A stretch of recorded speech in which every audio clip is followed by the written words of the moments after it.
Well, the cancer that I had was called a Pancoast tumor, and that grows up way up here and it attaches to your rib cage, so you don't even know that you have cancer.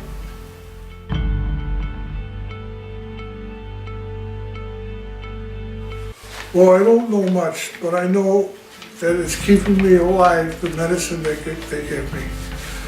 It's been like 18 months and I found out that I have leukemia. Leukemia is cancer that attacks my blood. There is no cure from getting worse. I have to go to the hospital 1 week straight, 1 hour a day.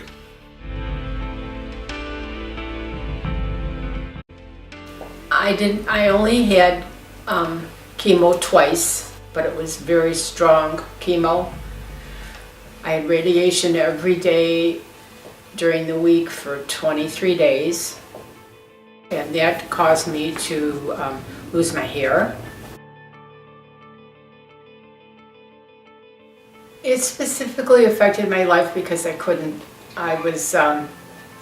I had to be careful of the germs, so I wasn't able to go to work. I love going to work. Physically, the chemo makes me tired.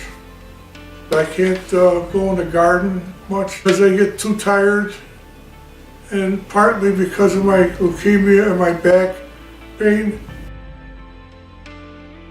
All I can say is my family helps me cope with the leukemia. I have to cook more because Papa was the cook. I have to clean more because Papa gets tired. I have to help Papa.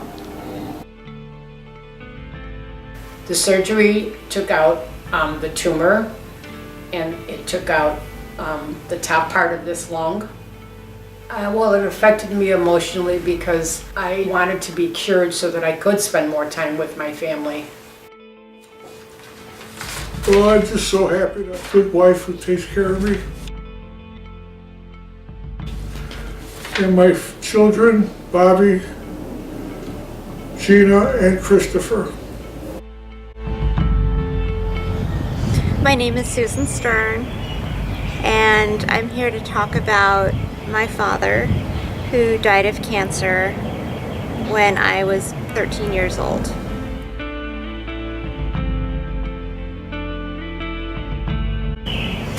My father was diagnosed in his late 50s. He had had a mole on his leg for about 20 years, and it had pretty much gone unnoticed. Back then, people weren't as aware of the dangers of skin cancer. So he would spend many of his summers out on the beach without any sunscreen. So he finally got it looked at, and at that point, it was too late. The cancer had spread throughout his body. I was in shock. I couldn't believe that my father had this illness called cancer. And for me, I just couldn't imagine him having this illness because he had always been so healthy to me. He was a huge proponent of healthy eating, and he would exercise every day. So he brought the mole to the attention of the dermatologist, who did a biopsy.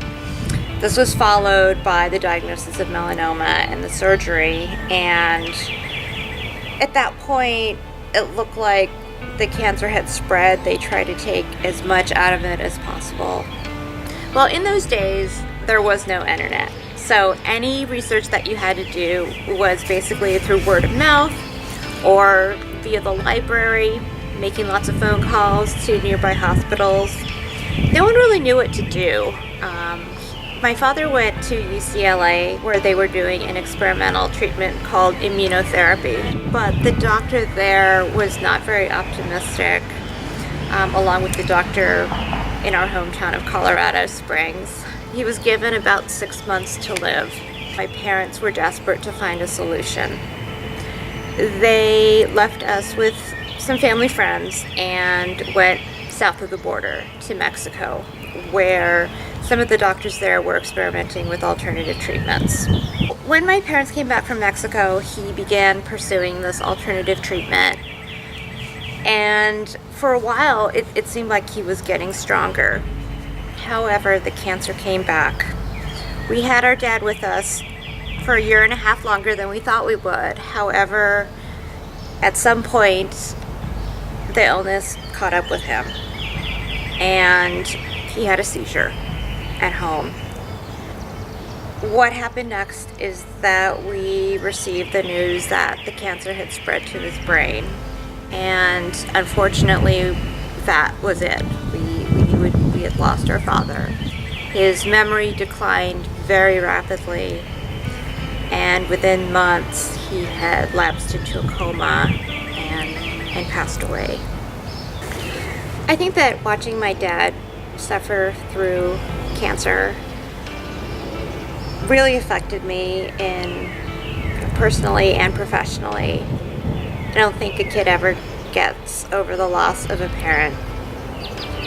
It did make me determined to become a physician, to pursue a career in medicine, and to even do some research on my own as a college student. The experience gave me a lot of insight into how there is very worthwhile research going on. It's a terrible illness. Oh, it's very, every week I have to get stuck with a needle. And then I don't have to take that chemo anymore. Take a frantic cure. They give me one shot and I'm good for the whole year. Cancer research is important to me because I don't want to see my children, my grandchildren, or anybody that I love have to go through what Papa and I have had to do. It's tough for me to know that for sure, whether we will find a cure for all cancers, but I believe that research should continue to focus on this goal. There are some cancers that are being treated, being forced into remission, that even a decade or two ago would have probably been hopeless. I believe that research, ultimately, if we are able to come close to finding a cure for some of these deadly illnesses, or for some of the more deadly forms of cancer, such as melanoma, that will give people more hope. My own personal experience made me realize how important it is that research needs to continue. I think each and every day we are getting closer. I've been doing this for over a decade now, and in the past decade we have made probably more advances, especially in the hematologic cancers, than they had made probably in the 2 decades prior to that. So there's a lot of research going on, and I think a lot of what we consider right now uncurable cancers, we are going to be able to say that they're curable in the future. But what we aim to do is control the disease so that patients can go on and live a long, quality life. So it's a matter of giving chemotherapy, and depending on what the malignant process is, the chemotherapies can be a little bit different.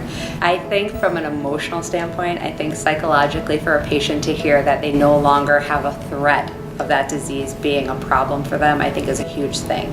From a provider standpoint, yeah, we always want to get rid of the disease and never have it come back.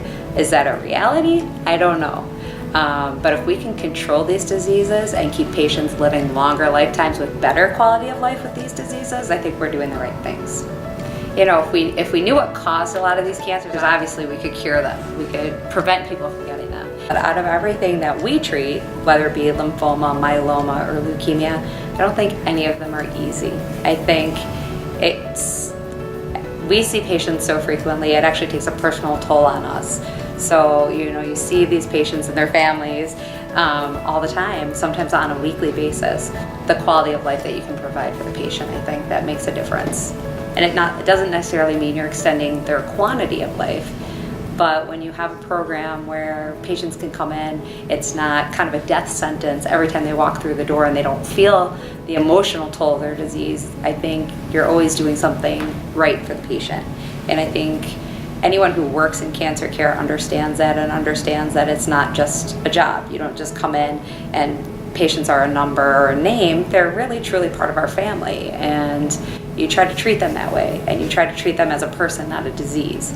One of the things we talk about our patients with, and if you've ever seen Rush commercials or heard Rush on the radio, they always talk about getting a second opinion, whether it's for cancer or any other problem you're going to a doctor for. And I don't think it's so much hearing what somebody else has to say about your disease, it's finding the provider that fits with you. And I think from an emotional standpoint, you find the team of doctors and nurses and physician assistants and nurse practitioners and medical assistants that all kind of you feel comfortable with.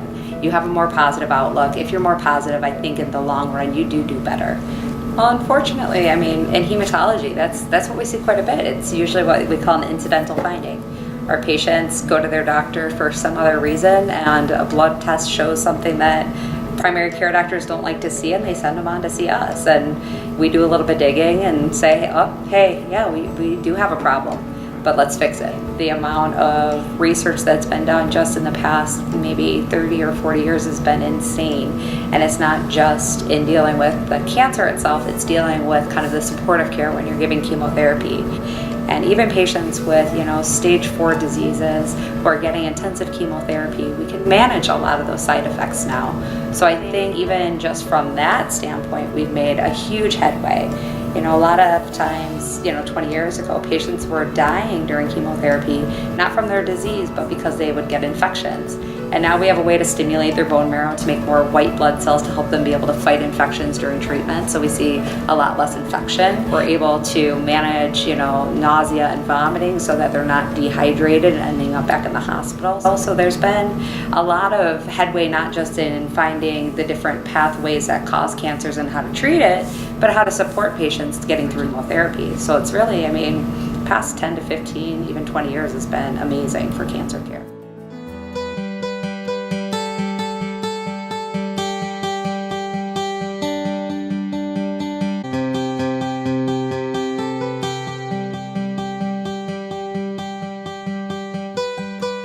I'm Samantha Caderna, and I'm a community manager at the American Cancer Society working with their special events. I am Jenna Linewell. I'm also a community manager working with Samantha on our special events here. So the American Cancer Society is the #1 cancer research organization in the United States, and it's actually been a part of nearly every major cancer research breakthrough for the past 70 years. Actually, just since 1946, the American Cancer Society has invested over $460 billion in cancer research and leading the fight against all cancers. Here at American Cancer Society, one of the reasons why we're fighting to do everything that we do is because cancer is really something that affects everyone. 2 out of 3 men will be affected by cancer in their lifetime, and 1 out of 3 women will be affected, so it's definitely something that touches everyone. So every day we work to create a world free from the pain and suffering of cancer. Each person is made up of millions and millions of different cells, and so my millions and millions of cells are different than Jenna's, and so each person is an individual person, so that process is going to be taking a long time, but the American Cancer Society works every day to save more lives from cancer. So because of the American Cancer Society, the death rate has been decreasing 23% since the past 2 decades. So basically right now, anyone that was born in high school has only seen cancer on the decline, and we save about 500 lives a day have been saved to cancer due to the American Cancer Society that unfortunately otherwise would have been lost. So cancer research and the work that the American Cancer Society has done is actually one of the reasons why my mom is alive today. but also every day I get to work with just fantastic volunteers and co-workers and meet people in the community that unfortunately have been touched by cancer, but they've been helped by the American Cancer Society, whether it's our research, our local patient services, and it has provided hope to them in a time that's scary and uncertain, but we're there for them in a time that's that they need it most. American Cancer Society, besides, in addition to the research that we do, we also have a number of programs that people can get involved in. So we have Road to Recovery, which is a program that helps cancer patients get rides to treatment, because a lot of times if you're getting treatment, you can't drive yourself, or maybe you don't have a license. So that's one way that you can get involved with the American Cancer Society, by volunteering to provide rides. We also have our Look Good, Feel Better program, which helps fit wigs for people that are going through cancer treatment. We provide a lot of educational materials on prevention. So one of the key ways to do that is by living a healthy lifestyle, by eating correctly, getting the recommended amount of exercise, and avoiding tobacco products as well. We also have a number of events in the community if you want to help on a local level. So we're always looking for volunteers to help out at the different special events that we have throughout the community. So there's a bunch of ways for you guys to get involved. Bella and Phoebe, what they're doing is they're wonderful volunteers at the American Cancer Society, and they started this bracelet organization that gives back to the American Cancer Society. Basically, it means in dark times, there always can be light. It's just a really unique, wonderful organization, handmade bracelets, and you can buy them and all proceeds go back to the American Cancer Society. Handmade for yourself, and it represents all different cancers, and we'd love for you to buy one for anyone that has been unfortunately affected by this awful disease.